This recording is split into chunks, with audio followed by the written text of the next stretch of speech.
So I was at this small neighborhood barbecue last weekend. Right? Everyone's laughing, passing around plates of ribs, just a really nice afternoon. And I'm talking to an old friend, I mean, someone I've known for like 20 years. We were just reminiscing about old music, laughing about the dumb clothes we used to wear. Right? But then almost by accident, I mentioned that I thought one specific policy of the current administration was actually pretty sensible. And the change, it was instant. It was like a physical shutter just slammed down behind his eyes. The laughter didn't just stop, it curdled. He didn't ask why I thought that. He didn't ask for my reasoning. He didn't even, counter with a fact or anything. Instead, he looked at me with this cold, profound disappointment, leaned in and said, "I didn't realize you were one of them." One of them. And in that one sentence, 20 years of friendship were suddenly on trial. I wasn't a person with a different perspective anymore. I was a traitor, a threat, or just wrong in a way that couldn't be forgiven. It left me just standing there with a paper plate in my hand, wondering, when did we decide that having an independent thought was the same thing as declaring war? We've reached this really strange point where thinking for yourself is treated like a betrayal. If you don't swallow the entire platform of one side, hook, line, and sinker, you're cast out. But this didn't happen by accident. It's been a slow, calculated shift over decades, from the birth of 24-hour news cycles to the algorithms in our pockets that literally feed on our outrage. So today, we're going to look at how we lost the art of the respectful disagreement, and why proving that freedom is still alive might start with the simple act of listening to the very people we've been told to hate. You know that story? It's terrifying because of how normal it is. It's a barbecue. Right, it's ribs and music. It's the most American thing imaginable. And then suddenly a trap door opens and you're in this moral combat zone. It felt like I'd stepped on a landmine I didn't even know was there. Okay. And the look in his eyes, it wasn't really anger. It was disgust, like I was somehow contaminated. That's the word right there, contaminated. We're not dealing with political disagreements in the old sense anymore. What do you mean by that? Well, where I think taxes should be at 20% and you think they should be at 15%, that's a negotiation. Now we're dealing with a system of like purity and pollution. You didn't just have a bad idea, you became a bad person. Because I need to understand if I just need better friends, or if something has actually fundamentally broken in the machinery of how we live together. We've got a huge stack of sources here. We're talking sociology, psychology, political theory. We're going to be unpacking concepts like anomie, this thing called the successor ideology, and the therapeutic state. It's basically a roadmap of the breakdown, and we're going to trace it from the outside in. We'll start with the structural stuff, the collapse of the neighborhood, then we'll move to the collapse of the expert class, and finally, we'll end up inside our own heads, looking at how we've psychologized everything. Okay, the ground level, the neighborhood, the actual places we live. Because before we get to cable news or Twitter, something changed on the street corner. The physical environment. Yeah. The substrate of society. Right. I was reading through some community archives recently and came across a story about a man named Elias living in a small town in Ohio. And for 40 years, Elias's whole world was anchored by two things: his local parish and his Saturday morning shifts at the hardware store. These were what the sociologists call social mediators, the places where you didn't talk politics because you were too busy talking about a roof leak or the youth bake sale. Your identity wasn't political in those spaces. It was functional. You were the guy who knew about plumbing or the lady who organized the potluck. Exactly. But as the pews emptied out over the last decade and the local shops closed, that buffer zone just vanished. And I read that last Thanksgiving, Elias and his own brother stopped speaking entirely. And it wasn't just about a disagreement over some bill in Congress. It was deeper, because they no longer had the shared identity of the church or a stable community to hold them together, their political differences. They became an existential threat. So without those traditional pillars? Without them, they didn't see a sibling with a different opinion. They saw an enemy who was threatening their very existence. And as I reflect on Elias's situation, I can't help but feel this profound loss. From my perspective, watching these trends, we are seeing the atomization of the American home. When we lose the institutions that teach us how to be neighbors before we are partisans, the vacuum gets filled by fear. It's a sobering reminder that when the middle ground of family and faith erodes, the only thing left is the battlefield. The vacuum is filled by fear. That is the crucial mechanism. You have to think about Elias at that hardware store. When he's there, he's not Elias the Democrat or Elias the Republican. He's Elias who knows which wrench fixes a leaky sink. He has a role. He has a concrete utility to his neighbors. Correct. And his brother, maybe his brother is the guy who coaches the Little League team or the guy who runs the volunteer fire department. Yeah. When you strip those practical local roles away, when the store closes, the church empties, the league disbands, what identity is left? Just the abstract stuff. The abstract stuff. The opinions, the I voted for this guy identity, the cable news talking points. And that is a very thin, very fragile thing to base a relationship on. This is what Emil Durkheim was, screaming about 100 years ago. He had a name for it. Anomie. Okay. Anomie. I'm reading this from, Sociology 101. I always thought it meant normlessness, like chaos, the purge or something. People running wild in the streets because there are no rules. That's the common mistranslation, and it's not wrong, but it misses the psychological horror of what Durkheim actually meant. He didn't just mean there were no police, he meant derangement. Derangement. That sounds clinical. That sounds like a mental health term. It's a condition of the soul, a spiritual sickness. Yeah. Durkheim had this concept he called homo duplex, the double man. The double man. He argued that every human being is fundamentally split. On one side, you have the lower pole. That's your individual ego, your appetites, your desires. You want money, sex, power, status. And you want it infinitely. There is no natural limit to individual desire. Well, isn't that just ambition? Isn't that the American dream, to always want more? Yes, but the problem is the individual appetite has no internal start button. If I give you $1 million, you'll want 10. If I give you power over a city, you'll want power over a country. Left to its own devices, the lower pole is a bottomless pit of desire. And a life lived in service to a bottomless pit is, by definition, a life of misery. You can never be satisfied. So we're naturally miserable gluttons. That's a pretty bleak picture. Without a check, yes. And that's where the higher pole comes in, the social being. This is morality, the church, the nation, the community. These external structures exist to provide meaning and, crucially, to provide limits. They exist to say, stop, this is enough, you have enough. So Elias's church or the social pressure of the hardware store, those weren't just places to hang out. They were regulators. They were putting a lid on that bottomless pit of want. They provided a script. They told you how to be a good person in a tangible way. You are a good man if you fix your neighbor's sink and show up to Mass on Sunday. You don't need to conquer the world. You don't need to be famous on Instagram. You just need to be a good neighbor. Anomie happens when those structures collapse. The lid comes off the pit. And suddenly there's no limit to what you should have or who you should be. And that isn't freedom. Yeah. That's just terror. It is terror. It's constant nagging anxiety. It's a kind of madness. It's the paradox of choice, but on an existential scale. If I can be anything, but I have no guide on what I should be, I'm just drifting in space, lost. And this is where it gets deeply political. Durkheim talked about political anomie. He warned that when you have a society full of people who are deranged in this specific way, unmoored, anxious, insatiable, they don't create a stable democracy. They create what he called pseudo-democracies. Pseudo-democracies, so fake democracies. Unstable ones, volatile. Regimes that are just defined by chaos and stormy, unpredictable changes. Because if the will of the people is just the will of a billion bottomless appetites, it's going to be erratic and contradictory. One day we want this, the next day we want that. There's no ballast, no anchor. So Elias and his brother aren't just fighting because they watch different news channels, which is the easy explanation. They're fighting because they've lost the ballast that kept their ship stable in the first place. They're both just flailing in the storm. And they're desperately looking for a new structure to replace the old one. If the church is gone, maybe the political party becomes the new church. And the party leader becomes the new god. Exactly. You cling to it with a fanaticism that you used to reserve for religion because you are desperate for rules, for meaning, for a lid on the pit. It's not just regular folks like Elias who are losing their way. We have to talk about the people who are supposedly running the show. The elites. The concept of the revolt of the elites from Christopher Lasch really struck me.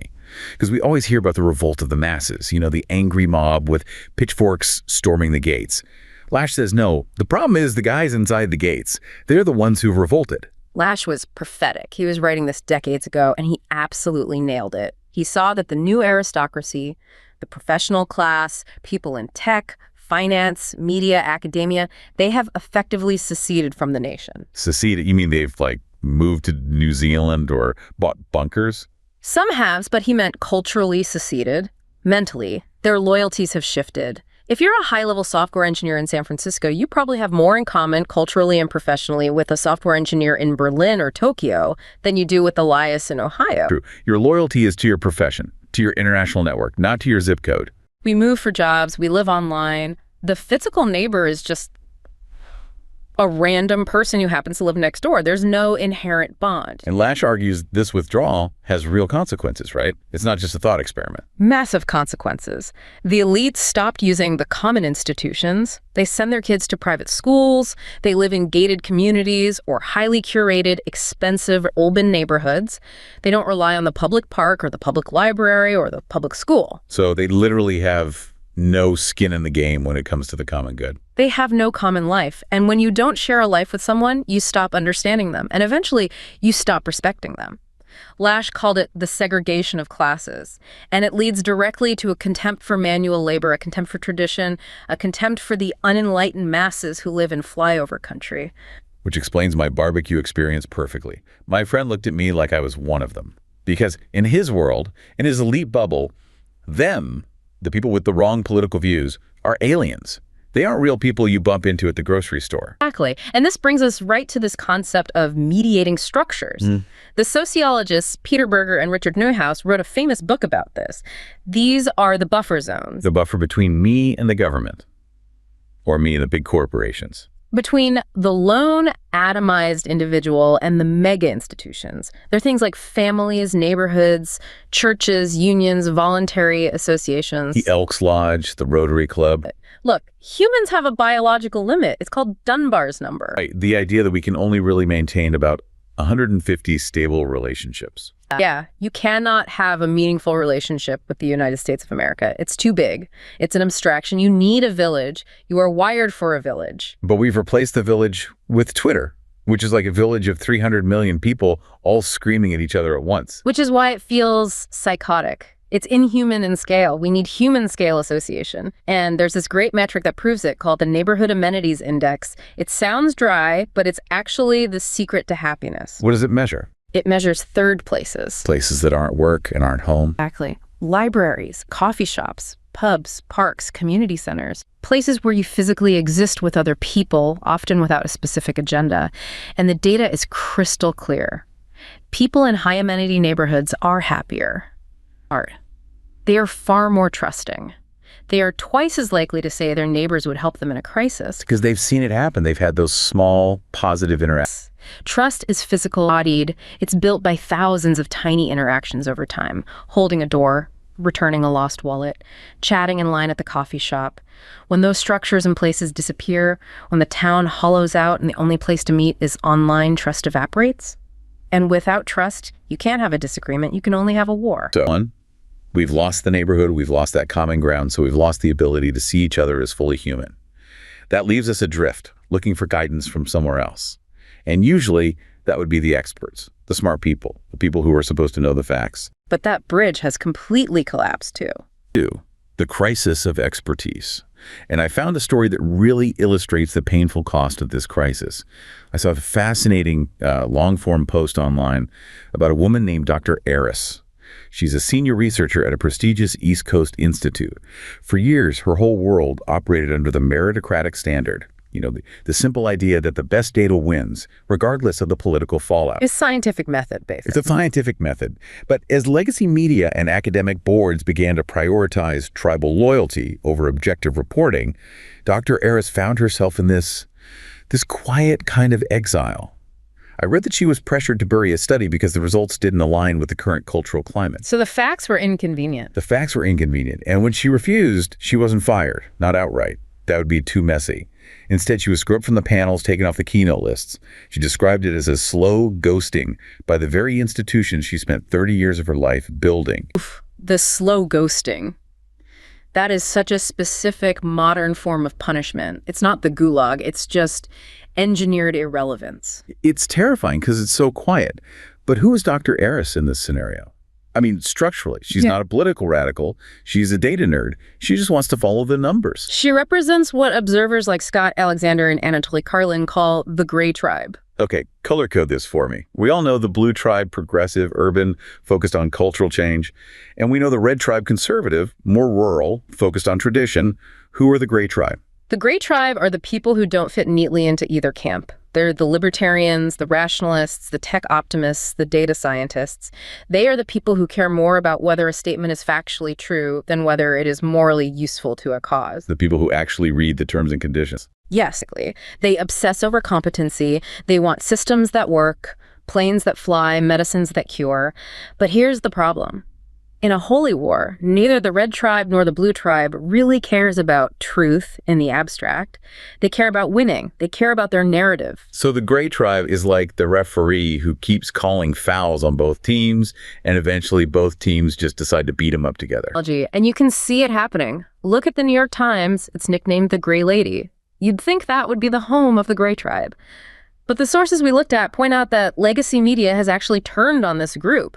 There was that whole controversy with Scott Alexander, the writer of the blog Slate Star Codex. The Times threatened to dox him, to reveal his real name, which would have destroyed his private psychiatry practice. Well, what was the threat? He's just a guy writing these incredibly long, nuanced essays about statistics and philosophy. He was discussing nerdy topics outside of the approved ideological guardrails. He was thinking in public without permission. In a polarized world, neutrality is seen as suspicion.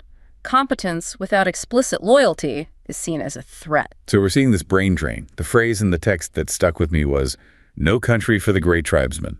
And where do they go? Into the shadows, it seems. The gig economy. They start their own Substacks. Or, as Carlin suggests, they end up living in cars while coding the future, completely detached from the institutions that betrayed them. We're actively purging our most competent people because they won't kiss the ring of one tribe or the other. Why should we trust these experts anyway? I mean, regular people, the Elias types out there, they seem to hate them. Is that just simple anti-intellectualism? Is it just I hate smart people? No, it's not that simple at all. It's not that people hate smarts. It's that they hate being condescended to and, more importantly, they hate being lied to. To understand this, we need to talk about Kell-Mann amnesia. Okay, it's a concept from the author Michael Crichton. You open the newspaper and you read an article about your specific field of expertise. Let's say, for you, it's podcasting. And you see the journalist gets the microphone names wrong, the editing software wrong, the history of the medium wrong. You kind of laugh and say to yourself, wow, these guys are idiots. They don't know what they're talking about. Then you turn the page to the section on, say, foreign policy. And I immediately believe every single word they say about Ukraine. Exactly. You completely forget that you just proved to yourself that the institution is incompetent and unreliable. That's the amnesia. In the last decade or so, the amnesia is breaking. The spell is wearing off. No. People have been burned too many times, and the failures are too big to ignore. The Reddit thread analysis in our source deck was brutal on this point. It just listed the failures one after another. The intelligence on WMDs in Iraq, total failure. The 2008 financial crash, where were the economists? Their models said it was impossible. And then, more recently, the flip-flopping on masks during COVID. Don't wear a mask. They don't work. We need them for healthcare workers. 2 weeks later, wear a mask or you're literally killing grandma. And there might have been valid, complex scientific reasons for that shift, but to the public, it looked like they were being manipulated. It destroyed trust. Exactly. The whole project of technocratic liberalism, the idea of trust us where the experts will manage society rationally, was based on an implicit promise that they would deliver stability and prosperity. And if they don't deliver, if life gets worse, not better, then expertise just looks like a scam. It looks like a status game. A way for a certain class of people to grab power and money while telling everyone else to eat bugs. So when Dr. Aris gets slow ghosted, the public doesn't rush to her defense. They think, good, one less elite telling me what to do. And that creates a massive vacuum. If we don't trust the old meritocracy, what replaces it? This is where the sources start talking about the successor ideology. Yes. What is it exactly? It's a term that was coined by the writer Wesley Yang. It refers to this melange of academic radicalism, critical race theory, anti-colonialism, certain strands of gender theory that has moved out of the universities and into the HR departments, newsrooms, and boardrooms of major corporations. Why? That's the part I don't get. Why would a giant capitalist corporation like Google or Disney adopt radical academic theory that seems, on its face, to be anti-capitalist. It seems totally counterintuitive. This is the most fascinating and frankly the most counterintuitive part of the whole story. Ross Douthat calls it a moral revolution. But if you look deeper, it seems to be a kind of psychological survival strategy for the elites themselves. Survival how? They're already on top. It's what one source called exhaustion with meritocracy. Think about the brutal rat race. To be an elite today, you have to go to the right preschool, the right college, work 80 hours a week at a consulting firm. It's grueling. It's a life of constant competition and anxiety. The successor ideology offers a relief valve. A way to take your foot off the gas. Exactly. It completely shifts the metric for status. Instead of judging yourself and others on competence, which is hard and requires constant work, the new metric is moral status. You don't have to be the best engineer anymore. You just have to be the best ally. You have to say the right words, display the right symbols. Which is easier. It's so much easier. And it also serves a deeply religious function. Religion. Absolutely. We live in a secular age, but we still have these God-shaped holes in our hearts. We still feel guilt. We still yearn for atonement and a sense of righteousness. The successor ideology functions like a new secular religion. It has a concept of original sin, things like white privilege or systemic oppression. It has a path to penance, allyship, silence, doing the work. They even have blasphemy laws. If you say the wrong thing, you can be cast out. And excommunicated. Just ask Dr. Aris. I saw one of the corporate training documents that was cited in the sources. It was defining white supremacy culture.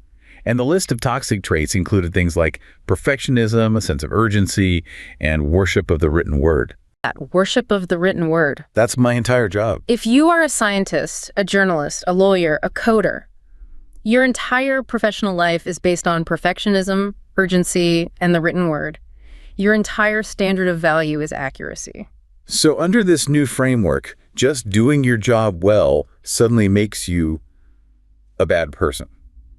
Or at least suspect. It makes you suspect. It makes you complicit in an oppressive system. This is incredibly disorienting. It turns the workplace from a place of production into a place of moral struggle. You aren't being judged on your output anymore. You're being judged on the state of your soul. And that leads us to the final, and I think the most personal layer of this whole breakdown. We've done the neighborhood. We've done the experts. Now we have to look inside the mind. Because this shift towards judging the soul has turned our personal relationships into, like, therapy sessions gone horribly wrong. This is part 3, the therapeutic state. This one isn't about politics in the abstract. It's about something much smaller and more painful. Friendship. Try to imagine a friendship like the one between Chloe and Sarah, 2 women who had been inseparable since grade school. I read this account of their falling out, and it perfectly illustrates this shift from civic responsibility to narcissism. In the past, they might have argued about taxes over coffee and then still gone to the movies afterward. The friendship was bigger than the disagreement. But in today's therapeutic state, Chloe began to view Sarah's dissent on a specific social policy not as a difference of opinion, but as a personal betrayal, as an attack on her safety. There's that word, Safety. Right. The disagreement was redefined as a form of trauma. Because the culture now encourages us to see our identities as being made of fragile glass, any intellectual challenge feels like an attempt to shatter us. And when I look at stories like Chloe and Sarah's, I see the dissolving of the organic bonds that once made society resilient. Breaking, we're seeing shared reality sacrificed at the altar of the self.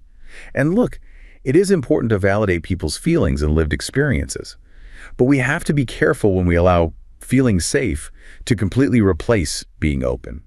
From my vantage point, if we treat every different opinion as a personal wound, we lose the ability to grow, to learn, and most importantly, to stay connected to the people who matter most to us. Safety. I feel like that one word has swallowed the entire dictionary in the last 5 years. I mean, seatbelts are for safety.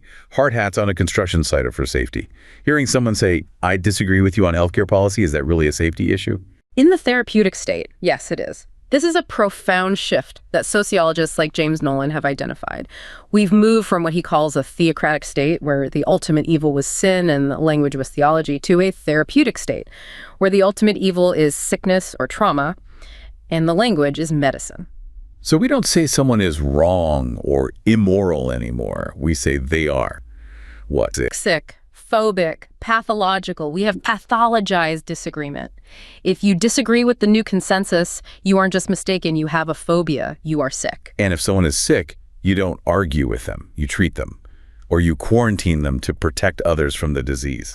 This all flows from what's called the emotivist ethic, We've stopped believing in objective reason. We've stopped believing in tradition or divine revelation. So what's left is a source of truth. Only how I feel. Only how I feel. My feelings become the only objective truth I have access to. My emotional state is the ultimate authority. So if Chloe says, your opinion makes me feel unsafe, there is no possible counterargument. I can't say, well, actually, your feelings are incorrect. It's a trump card. It shuts down the entire board. But it's important to understand that this comes from a place of profound fragility. Christopher Lasch wrote about the culture of narcissism, but people totally misunderstand that term. They think it just means ego, people taking selfies. Right, thinking you're great. No, Lasch meant the opposite. He was describing the minimal self. A self that is so weak, so hollowed out, so unsure of its own existence, that it needs constant affirmation from the outside world just to feel real. The world becomes a mirror. The world is nothing but a mirror reflecting the self back to itself. And if the world is a mirror, imagine what happens when Sarah disagrees with Chloe. She isn't just offering a different debate point. She's cracking the mirror. She's distorting the reflection. And for a narcissist, in the true Laschian sense, that feels like death. It feels like a violent attack on their very being. And that is why Chloe feels unsafe. Her very identity is being threatened because her identity requires total consensus from her environment to survive. That is incredibly heavy when you think about it. It means we are all walking around with skin-like tissue paper, just hoping no one says anything that might cause a rip. And when you combine that level of psychological fragility with national politics, you get what the sources call the politics of enemies. This is where we get into the Michael Ignatius stuff. Yes. And the Schmidtian divide. Yeah. Carl Schmitt was, well, he was a very controversial German political theorist, but he had this very stark definition of politics. He said politics at its core is the distinction between friend and enemy. Not opponent or rival. No. An opponent is someone you wrestle with in a competition. An enemy is someone you seek to annihilate.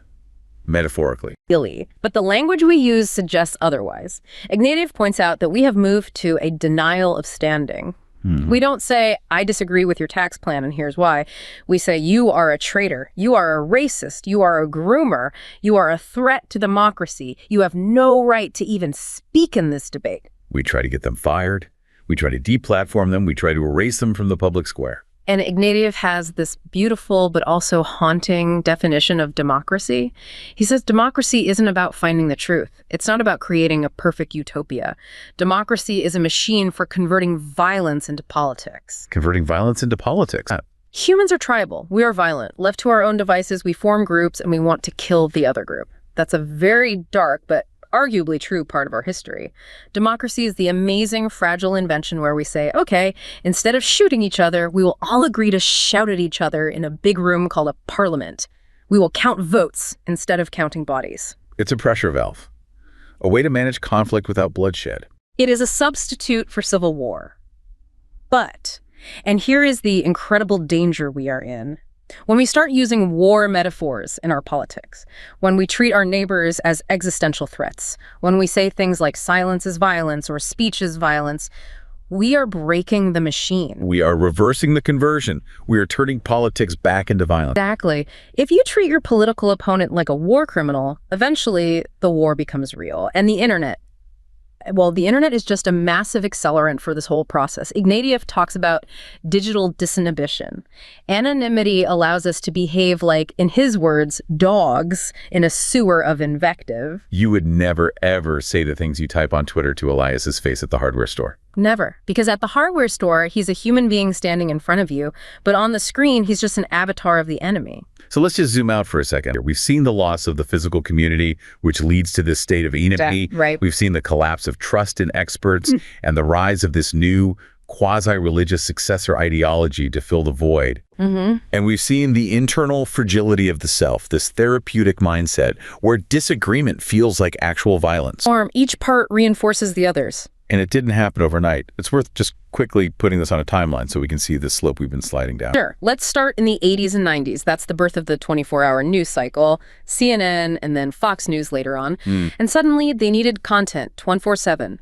And what's good content? Peace is boring. Complexity is boring. Conflict. Conflict sells ads. Then you get to the 2000s. The internet starts to mature. We begin sorting ourselves online, but also in real life. We start moving to neighborhoods that vote like us. We watch channels that agree with us.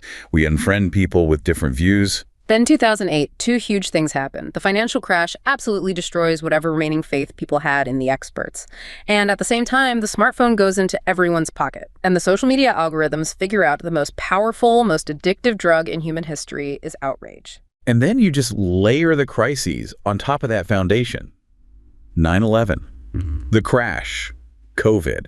Each one ratchets up the level of fear. It tightens the tribal bonds and makes the other side look even more threatening. Until we end up right back where you started, at your barbecue, holding a paper plate, terrified to speak your mind to a friend of 20 years. It feels so inevitable when you lay it out like that, like a tragedy written in code. It does, but it's not inevitable. It's important to remember that structures that were dismantled can be rebuilt. Habits that were lost can be relearned. Ow. Art. We have lost the ability to debate because we stopped teaching it. We stopped valuing it. Our culture now teaches us to argue to destroy, not to argue to understand, but we can choose differently. It goes all the way back to the hardware store, doesn't it? Back to those mediating structures. It does. Disagreement is not the enemy of freedom. It is the proof that freedom is still alive. If we all agreed on everything, we wouldn't be a democracy, we'd be a cult. Or a graveyard. Or a graveyard. The path back isn't shouting louder. It isn't finding the perfect fact to dunk on your cousin at Thanksgiving. It's listening. It's choosing to see Elias as your brother, not your enemy. It's seeing Sarah as your friend, not your source of trauma. We have to choose to fight ideas without destroying people. Because if we don't, the only thing left is the battlefield. And in a civil war, nobody wins. that's a powerful and sobering place to leave it. Take care.